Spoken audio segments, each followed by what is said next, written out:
Welcome to the Offshore Club's fun-filled, fact-filled, fast-paced blockbuster podcast, Open Mike, with Mike Cobb. For more than 20 years, Mike has worked and lived in Caribbean countries from north to south and the Atlantic to the Pacific, where the sun never sets on the good life at a great price. And now, here is your offshore ambassador at large, Mike Cobb. Hello, and welcome to Open Mike with Mike Cobb. I'm Carter Clews, Carib Carter Clews, your host today, but don't be confused. This is not Coffee with Carib Carter, which is on every Monday at noon at Offshore.club. Sorry, Mike, I had to get my own plug in there. Yeah, of course you did. Thank you.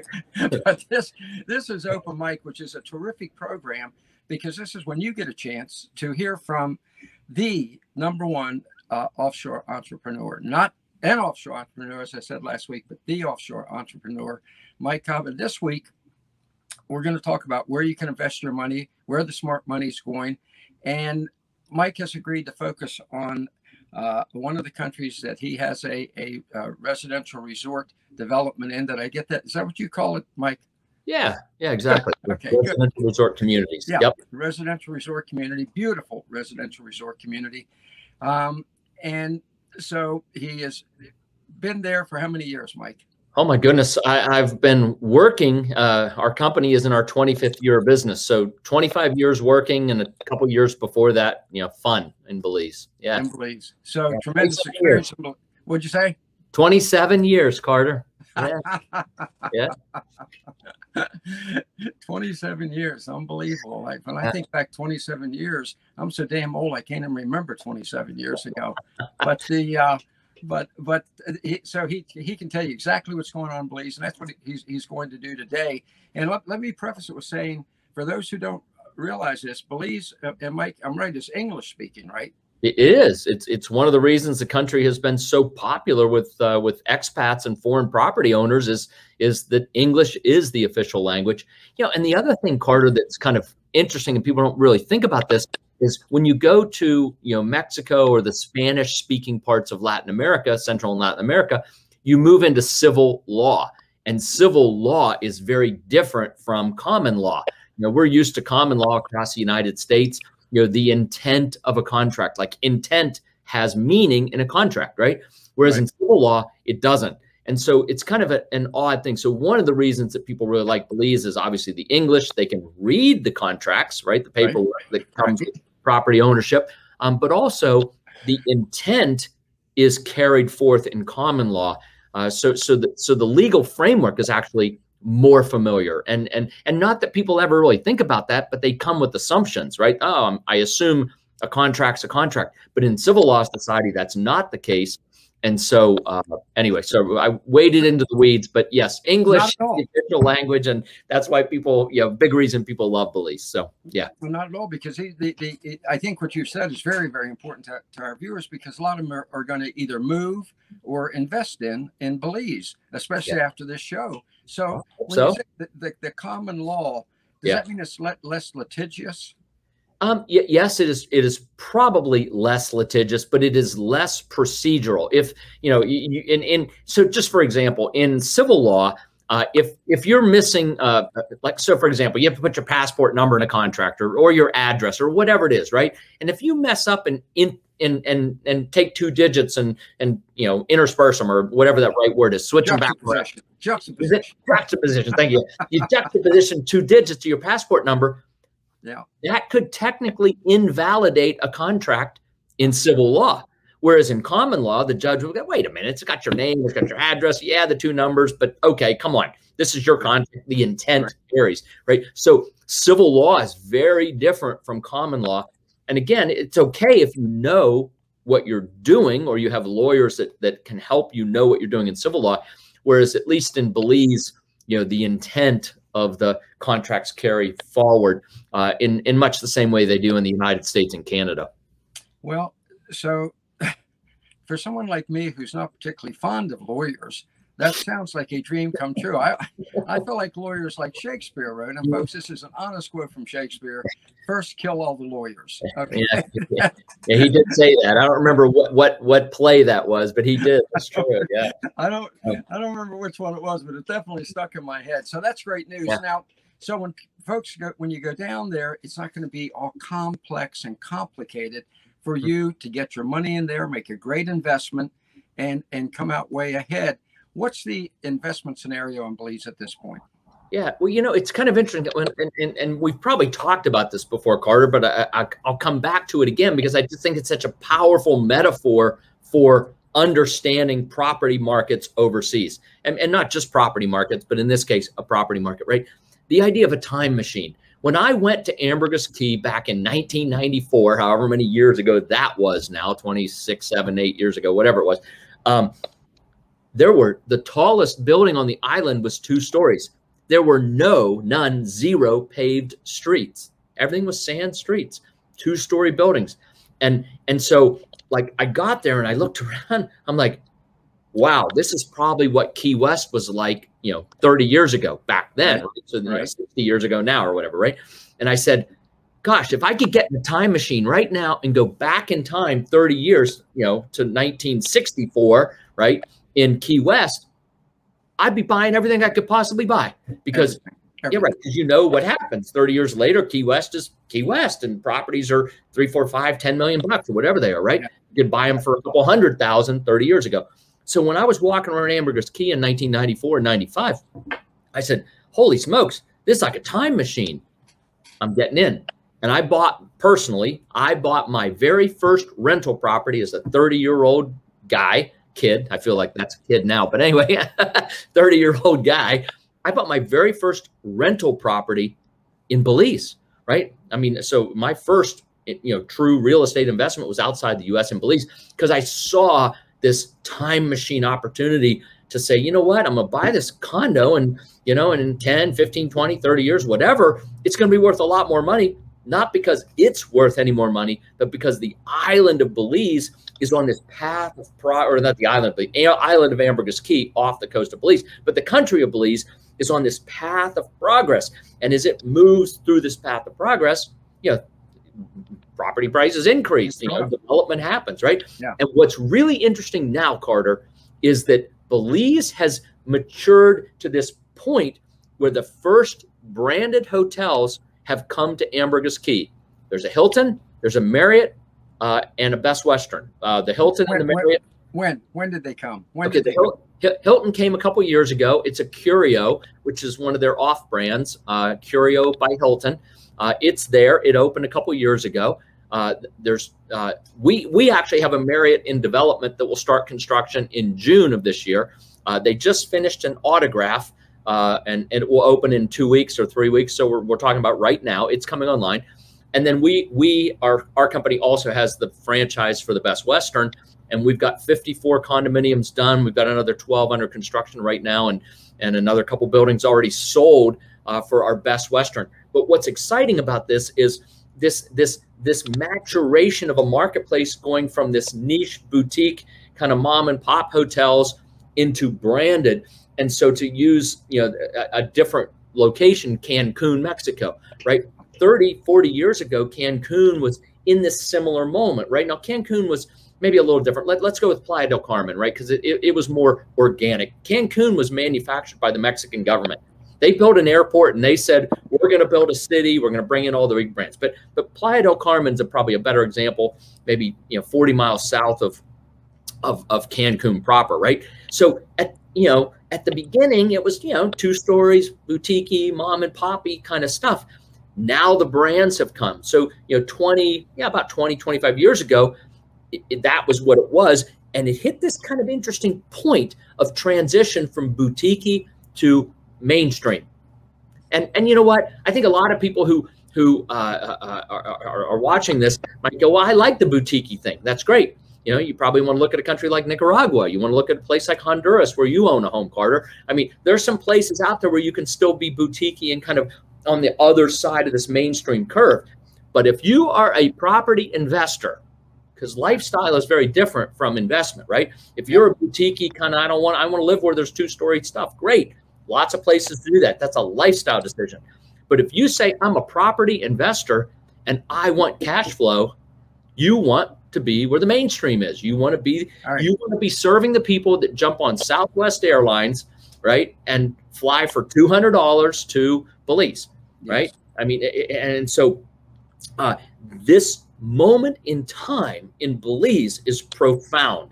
We're cuspy, right? It's maybe even over the cusp, because we have the Hilton, we have the Marriott, we have a Best Western. You know, we're developing the second Marriott on the island now, right? So like we're kind of over the cuspy part. But in terms of that path of progress moment, we're still really early in that transition to a mainstream marketplace. And so the opportunity for property investors is phenomenal in Ambergris Caye right now. I mean, it'll be good for another year or two, but 3-4 years from now, forget it. You've missed the boat. The market's mature. Yeah. Okay. Yeah. And I know what's going through people's minds right now. So I've got to ask you the questions that I know they're thinking about. There are two ways to make money on investments, in my opinion: equity acquisition and cash flow. Absolutely. Okay? So is it too late for equity acquisition? Is the equity you got in and the equity is skyrocketed because you got in 27 years ago. If right. somebody gets in now, is the market so mature that there's not going to be a lot of equity acquisition? Then next we'll visit cash flow. Okay. Yeah, sure. No, I think that's right. So look, if it depends on what your primary consideration is, right? Right. You know, I think if you look at this curve, let me see if I can do it in the screen. You gotta, I can't do it very well. Anyway, there we go. I'm gonna make a straight line rather than a curve. Yeah. It tapers off up here, right? But, right there. You know, yeah. But Belize is somewhere in the middle of this curve, right? And the farther you are at the bottom, right, it's going to have a much more dramatic uplift. So let me just say that if you say your primary reason for investment was equity increase, I'd say go to Nicaragua and buy, you know, 1/2 an acre, 3/4 of an acre on the Pacific Ocean for, you know, $250,000. I mean, you know, like that's going to do phenomenal in terms of appreciation, right, over the next 5, 10, 15 years, right? If you said, I only want cash flow and I want the highest probability of cash flow, I would say go to Costa Rica and buy something in the Guanacaste Peninsula. Yeah, you're going to pay, you know, I mean, for let me just use an example. Well, let me back it up and just say, you know, and again, I'm very familiar with a lot of these specifics. So let me use them. Yeah. At Grand Pacifica, you can own an oceanfront condominium on the Pacific Ocean for $149, I'll call it $150 grand, $150,000. You are direct oceanfront condominium on the Pacific Ocean. Now, incredible. Yeah, but Nicaragua is not very popular. But in Costa Rica, 100 miles south, same water, same sun, same sunset, same everything, right? Same everything. Just 100 miles south in a country called Costa Rica instead of Nicaragua, that same condominium would be $400,000 or $500,000, 3 times the price, 3 times the price. No difference, except Nicaragua, Costa Rica, all things being equal. But okay. Nicaragua's going to get there. That's the point. I believe that. I believe that. You own Grand Pacifica, so you obviously think it's just going to continue rising.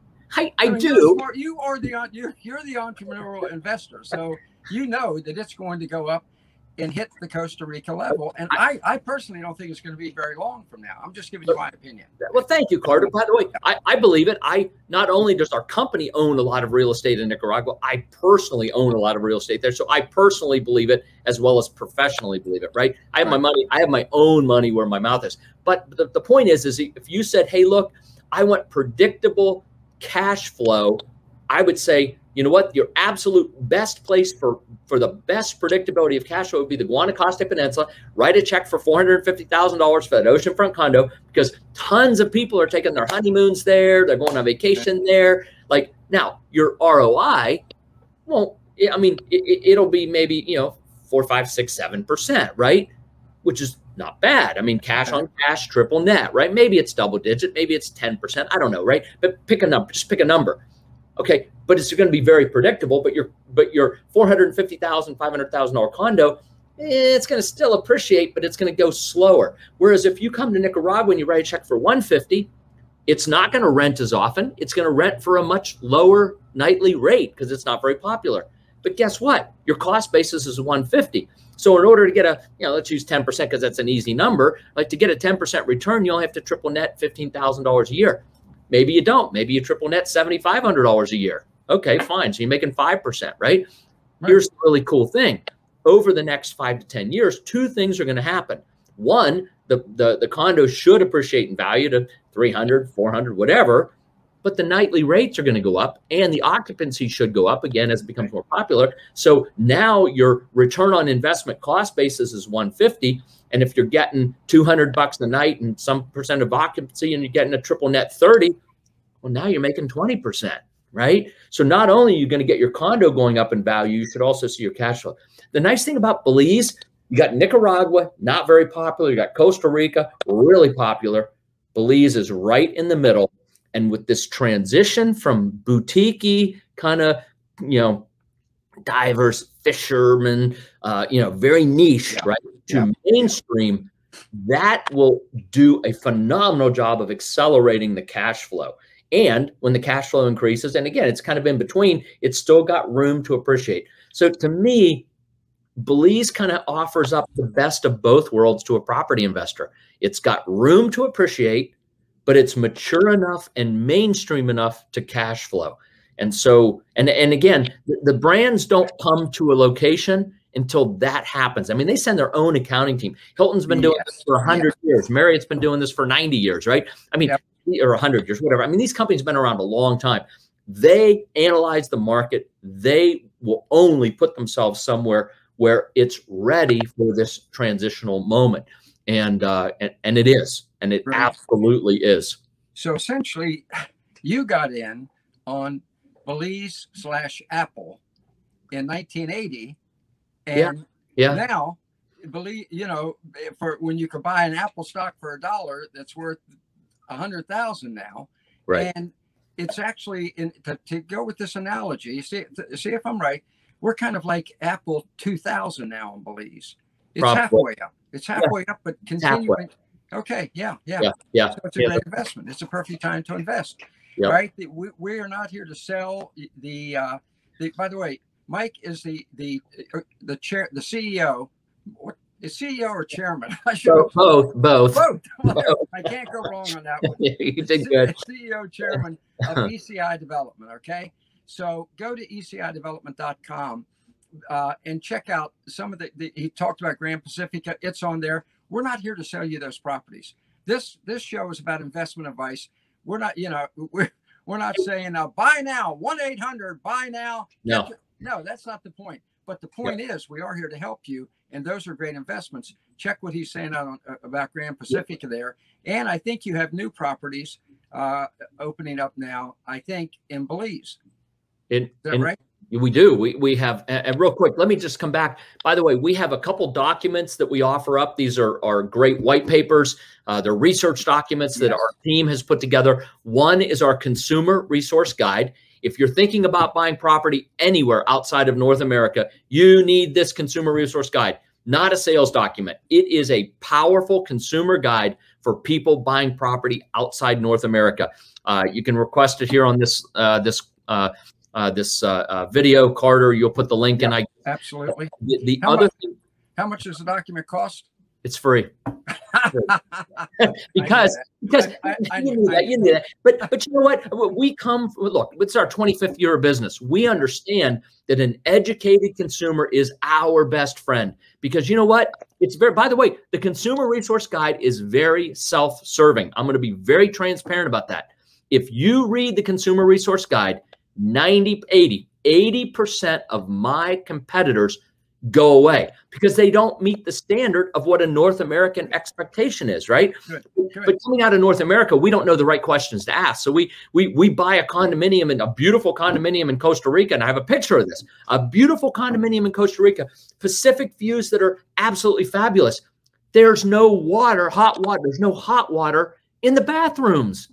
Carter, right? And so the point is that, it's cheaper than my condo. Well, it's not because it's in Costa Rica, right? But but it's cheaper than the condo down the beach, which has hot water at all the bathrooms and stuff, right? So the point is that if we can educate consumers to get down on their hands and knees in the bathrooms and look under the sink, right? To see if there's two pipes coming out of the wall, one hot, one cold, to the taps and the shower, that's fine. Now we're comparing apples to apples, right? So the consumer resource guide is a phenomenal document. And again, very self-serving.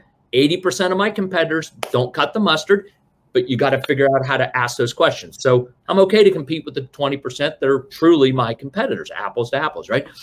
The other document is the Investment Guide to Latin America, where we talk about some of these time machine concepts, path of progress concepts, the transition from boutique to mainstream, the ideas of when branded hotels enter a market, how they evaluate those markets. Again, a great white paper on general investment in the region.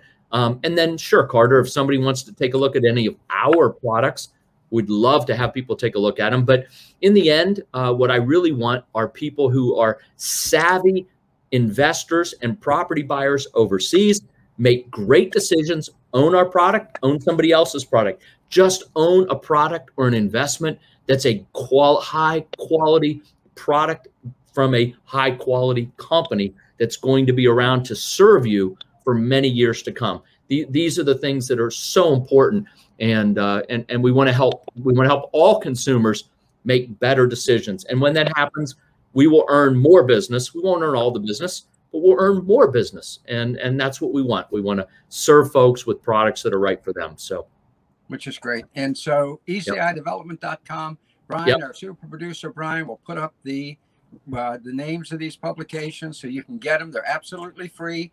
They help you differentiate between what I always say is cost and price. You know, sometimes people buy, folks never buy for price, buy for cost. So if you buy something that's built wrong, the cost in the long run is going to be much greater. And the final advantage, and I know Mike has to go because he has a plane to catch. I have an Uber to catch. Anyway, Uber to catch. Yeah, they'll wait for me. The planes don't wait, but the Uber will probably wait. Yeah. And one last advantage you have, folks, is keep in mind, you know, the chairman CEO of ECI Development, okay, which is kind of a big advantage when you're talking about investments. And he'll also guide you on wherever you're making your investments. Every week, Friday, open mic, Carib Carter here, talking to the expert. So, hey, Carter, real quick before I run, and I really got to go in a second, but ask me the next time about the time that it was Continental Airlines before they merged with United, where actually the Continental Airlines waited for me. I'll tell you that story. So, in Belize, the Continental in Belize.